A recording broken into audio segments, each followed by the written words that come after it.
മറ്റൊരു വാർത്തയിലേക്ക് കടക്കുമ്പോൾ CPM സംസ്ഥാന സമിതിയിൽ മുഖ്യമന്ത്രിക്ക് അതിരൂക്ഷ വിമർശനം. വിദേശയാത്രാ വിവാദം ഒഴിവാക്കേണ്ടിയിരുന്നു. അനവസരത്തിലെ യാത്ര അനാവശ്യ വിവാദത്തിന് ഇടയാക്കിയെന്നാണ് വിമർശനം. മുഖ്യമന്ത്രിക്ക് അസഹിഷ്ണുതയെന്നും ആരോപണമുയരുന്നു.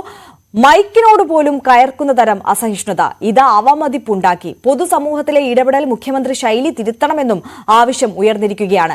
KK ശൈലജ മുഖ്യമന്ത്രിയാകണമെന്ന് ആഗ്രഹിക്കുന്നവർ ഉണ്ടെന്ന അഭിപ്രായം യോഗത്തിൽ ഉയർന്നു. 5 ദിവസം നീണ്ടുനിന്ന CPM നേതൃയോഗം ഇന്ന് അവസാനിക്കും. ചർച്ചയ്ക്ക് സംസ്ഥാന സെക്രട്ടറി MV ഗോവിന്ദനും തനിക്കും സർക്കാരിനുമെതിരെ ഉയർന്ന വിമർശനങ്ങൾക്ക് മുഖ്യമന്ത്രിയും മറുപടി പറയും. കൂടുതൽ വിവരങ്ങളുമായി MG മിഥുൻ ചേരുകയാണ്. മിഥുൻ, ഇഴകീറിയുള്ള വിമർശനം, അതിരൂക്ഷ വിമർശനമാണ് മുഖ്യമന്ത്രിക്കെതിരെ നേതൃയോഗത്തിൽ ഉയർന്നിട്ടുള്ളത്. മുഖ്യമന്ത്രിയുടെ ശൈലി മാറ്റാതെ ഇനി ഈ ലോക്സഭാ തെരഞ്ഞെടുപ്പിൽ അടക്കമുണ്ടായിട്ടുള്ള പരാജയത്തിന് അതിൽ നിന്ന് തിരിച്ചു വരാൻ പാർട്ടിക്ക് കഴിയില്ല എന്നുള്ളൊരു വിലയിരുത്തലിലേക്കാണ് കടന്നിട്ടുള്ളത്. അദ്ദേഹത്തിന്റെ വിദേശയാത്ര അടക്കം വിമർശനത്തിന് വിധേയമായി. മൈക്കിനോട് പോലും അസഹിഷ്ണുത ഉണ്ട് എന്നുള്ള വിമർശനമാണ് ഉയർന്നിട്ടുള്ളത്. അതോടൊപ്പം ഏറ്റവും പ്രധാനപ്പെട്ട കാര്യം EP ജയരാജനെതിരെയും മേയർ സച്ചിൻ ദേവ് MLA വിവാദവുമൊക്കെ പാർട്ടിക്ക് അവമതിപ്പുണ്ടാക്കി എന്നുള്ള തരത്തിലുള്ള വിമർശനവും പാർട്ടിയിൽ ഉയർന്നിട്ടുണ്ട്. എന്തായാലും തനിക്കും സർക്കാരിനുമെതിരെ ഉണ്ടായിട്ടുള്ള ഈ വിമർശനങ്ങൾക്ക് ഇന്ന് മുഖ്യമന്ത്രി മറുപടി പറയുമല്ലേ? CPMന്റെ തെറ്റുതിരുത്തൽ മാർഗരേഖ അന്തിമമാക്കാനാണ് ഇന്ന് സംസ്ഥാന സെക്രട്ടേറിയറ്റ് വീണ്ടും ചേരുന്നത്. തെരഞ്ഞെടുപ്പ് പരാജയത്തിൽ വിശദമായ ചർച്ചയാണ് ഇന്നലെയും സംസ്ഥാന സമിതിയിൽ നടന്നത്. കാരണം ക്ഷേമ പെൻഷൻ മുടങ്ങിയതും ഒപ്പം തന്നെ സപ്ലൈകോയിൽ അവശ്യ സാധനങ്ങൾ ഇല്ലാതായതും ജനരോക്ഷത്തിന്റെ കാരണമായെന്ന സംസ്ഥാന സമിതിയിൽ അഭിപ്രായം വരികയും ചെയ്തു. ഒപ്പം തന്നെ ആര് സൂചിപ്പിച്ച പോലെ തന്നെ മുഖ്യമന്ത്രിക്കെതിരെ അതിരൂക്ഷമായ വിമർശനമാണ് എണ്ണി നേതാക്കൾ പറയുകയും ചെയ്തത്. കാരണം വിദേശയാത്രാ വിവാദം മുതൽ മൈക്ക് വിവാദമടക്കം വിമർശന വിധേയമായിട്ടുണ്ട്. വിദേശയാത്രാ വിവാദം ഒഴിവാക്കേണ്ടതായിരുന്നു. അനവസരത്തിലെ യാത്ര അനാവശ്യ വിവാദത്തിനിടയാക്കി. ഒപ്പം തന്നെ മൈക്കിനോട് പോലും കയർക്കുന്ന തരം അസഹിഷ്ണുത അവമതിപ്പ് ജനങ്ങൾ ഉണ്ടാക്കിയെന്ന വിമർശനവും സ്വാഭാവികമായും സമിതിയിൽ ഉയർന്നു വരികയും ചെയ്തു. പൊതുസമൂഹത്തിലെ ഇടപെടൽ നിലവിലെ ശൈലി തിരുത്തപ്പെടേണ്ടതാണെന്നും സമിതിയിൽ നിർദ്ദേശങ്ങൾ വന്നിട്ടുണ്ട്. ഓരോ വ്യക്തികളുമായും ഇടപെടുന്ന തരത്തിൽ അതിൽ മുഖ്യമന്ത്രിയുടെ അസഹിഷ്ണുത അത് വലിയ രീതിയിൽ ജനങ്ങൾക്കിടയിൽ രോഷം ഉണ്ടാകുന്നു. അത് വലിയ രീതിയിൽ ഈ ഒരു തെരഞ്ഞെടുപ്പെ കാര്യമായി ബാധിക്കുകയും ചെയ്തു. കൂടാതെ KK ശൈലജ മുഖ്യമന്ത്രിയാകണമെന്ന് ആഗ്രഹിക്കുന്നവരുണ്ട് പലയിടങ്ങളിലും. അതിൽ ശൈലജയെ ഒതുക്കാനാണ് ഇത്തരത്തിൽ വടകരയിൽ മത്സരിപ്പിച്ചതടക്കമുള്ള പരോക്ഷ പരാമർശവും സമിതിയിൽ ഉയർന്നു എന്നാണ് മനസ്സിലാക്കാൻ സാധിക്കുന്നത്. കൂടാതെ LDF കൺവീനർ EP ജയരാജന് നേരെയും വിമർശനം ഉയർന്നു. കാരണം ദല്ലാൽ ബന്ധം ഒഴിവാക്കേണ്ടതായിരുന്നു എന്നായിരുന്നു പ്രധാനപ്പെട്ട വിമർശനം.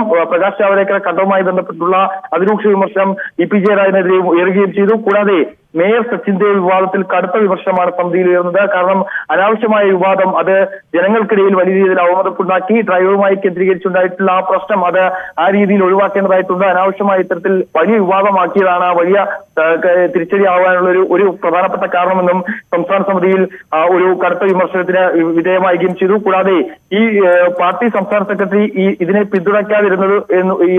പിന്തുണയ്ക്കാതിരുന്നതും അതിൽ പ്രധാനമായും നേതാക്കൾ ചൂണ്ടിക്കാണിക്കുകയും ചെയ്തു. അത്തരത്തിൽ ഇടപെടൽ സംസ്ഥാന നേതൃത്വത്തിന്റെ ഭാഗത്തു നിന്നും ഉണ്ടാകണമെന്നുള്ളൊരു ആവശ്യവും സംസ്ഥാന സമിതിയിൽ ഉരുവരികയും ചെയ്തു. നമുക്കറിയാം, നേരത്തെ മുഖ്യമന്ത്രിക്കെതിരെ ഘടകകക്ഷികൾ പോലും പ്രധാനമായും രംഗത്ത് വന്നിരുന്നു. മുഖ്യമന്ത്രി മാറി നിൽക്കണമെന്നുള്ള ആവശ്യവുമായി ഇടുക്കി CPI ജില്ലാ ഘടകം കൂടി രംഗത്ത് വന്നൊരു പശ്ചാത്തലം ഉണ്ടായിരുന്നു. അതിന് പിന്നാലെയാണ് CPMന്റെ കേന്ദ്ര കമ്മിറ്റി അംഗങ്ങൾ പോലും പരോക്ഷ വിമർശനവുമായി രംഗത്ത് വന്നത്. തോമസ് ഐസക് അടക്കമുള്ളവർ പാർട്ടി ജനങ്ങളുടേതാണ്, ജനങ്ങളുടെ പാർട്ടിയാണ് CPM എന്ന് പറയുന്നത്, അത് തിരിച്ചറിയണം, അതിൽ നിന്ന് വിട്ടുപോകരുത് എന്നുള്ള കാര്യം കൂടി അദ്ദേഹം ഓർമ്മിപ്പിക്കുകയും ചെയ്തു.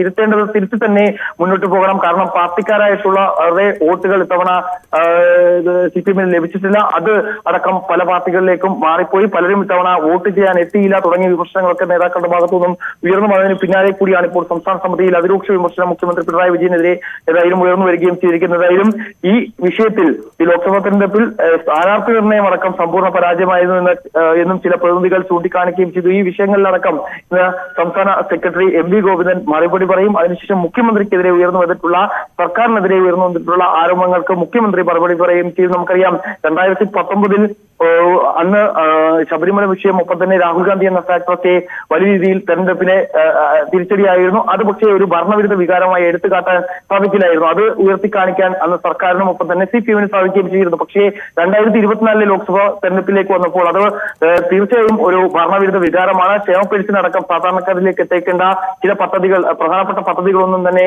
നടപ്പിലാക്കാൻ സംസ്ഥാന സർക്കാരിന് സാധിച്ചില്ല. അതാണ് വലിയ തിരിച്ചടിയിലേക്ക്, ഇത്രയും വലിയ തിരിച്ചടിയിലേക്ക് പോവുകയും ചെയ്തത്. കൂടാതെ BJP പ്രധാനപ്പെട്ട CPM-ന്റെ ഉരുക്കുകോട്ടകളിൽ പോലും BJP വലിയ രീതിയിൽ മുന്നേറ്റം നടത്തിയിട്ടുണ്ട്. പല മന്ത്രിമാരുടെ മണ്ഡലങ്ങളിൽ പോലും ഒന്നാം സ്ഥാനത്തെത്താൻ BJPക്ക് സാധിക്കുകയും ചെയ്തിട്ടുണ്ട്. ഏകദേശം 121 മണ്ഡലങ്ങളിൽ, പ്രധാനമായും നിയമസഭാ മണ്ഡലങ്ങളിൽ CPM പിന്നാക്കം പോവുകയും ചെയ്തു.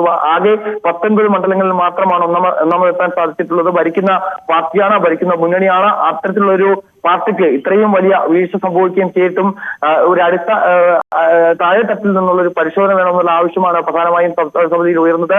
ആ രീതിയിലേക്ക് ഓരോ മണ്ഡല അടിസ്ഥാനത്തിൽ ഏത് തരത്തിലാണ് വീഴ്ച പറ്റിയിട്ടുള്ളത്, ആരെങ്കിലും വീഴ്ചയ്ക്ക് നേതൃത്വം നൽകിയിട്ടുണ്ടോ, അത്തരത്തിൽ ഉള്ളവർക്കെതിരെ കർശന നടപടിയെടുക്കണമെന്നടക്കമുള്ള ആവശ്യങ്ങൾ ഉയരുകയും ചെയ്തിട്ടുണ്ട്. എന്തായാലും ഇന്ന് ഈ 5 ദിവസം നീണ്ടു നിന്ന ഈ സംസ്ഥാന നേതൃയോഗങ്ങൾക്ക് ഇന്ന് വിരാമമാവുകയാണ്. വൈകിട്ട് സംസ്ഥാന സെക്രട്ടറി MV ഗോവിന്ദൻ ഇത് സംബന്ധിച്ച് അഭിമുഖത്തിൽ സംസാരിക്കും. അതിനുശേഷം മുഖ്യമന്ത്രിക്കെതിരായിട്ടുള്ള ആരോപണങ്ങൾക്ക് മുഖ്യമന്ത്രി മറുപടി പറയും. അതേ തരത്തിലാണെന്നാണ് നമുക്കിനി കണ്ടറിയേണ്ടത്.